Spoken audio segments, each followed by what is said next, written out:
హరి ఓం తత్సత్ జై గురుదేవ్. ఓం శ్రీకృష్ణ పరబ్రహ్మణి నమ. శ్రీ గీతాదేవతాయ నమ. ఆరోధ్యాయం భగవద్గీతలో ఆత్మ సంయమ యోగము అంటే ఆత్మ అంటే మనస్సుని నిగ్రహించడము, ఏ విధంగా నిగ్రహించాలి అనే విషయాన్ని గురించి ఈ అధ్యాయము స్వామి చెప్పారు. మొట్టమొదట ఒక శ్లోకాన్ని తెలియజేస్తున్నారు. ఓం శ్రీకృష్ణ పరబ్రహ్మణే నమ. శ్రీమద్భగవద్గీత అథ షష్ఠోధ్యాయ ఆత్మ సంయమయోగ.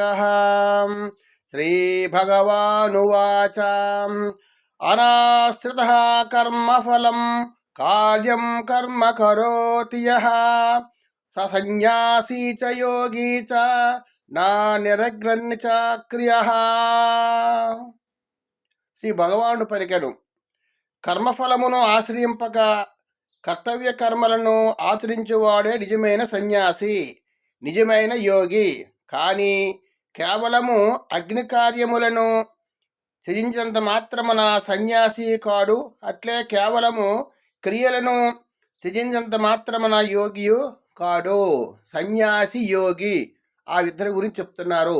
సన్యాసి అంటే ఎవరు, యోగి అంటే ఎవరు? అనాశ్రిత కర్మఫలం కార్యం కర్మ కరోతి యః. చేయవలసిన ఏ పురుషుడైతే కర్మఫలమును ఆశ్రయింపక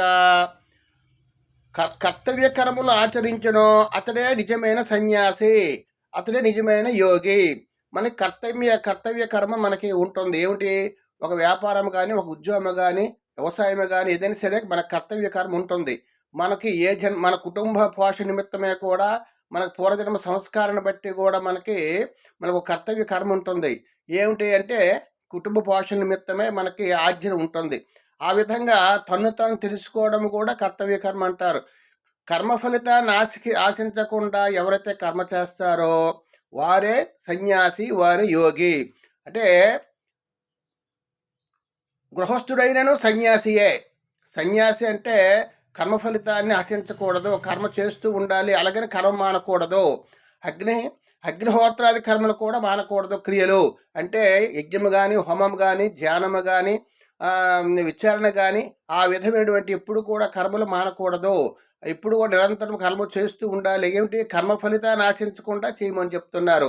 నేను నిమిత్త మాత్రుడిని అని భావంతో కర్మ చేస్తూ ఉంటే కొంతవరకు వారికి జ్ఞానం కలిగి అంతఃకరణ శుద్ధి కలుగుతుంది.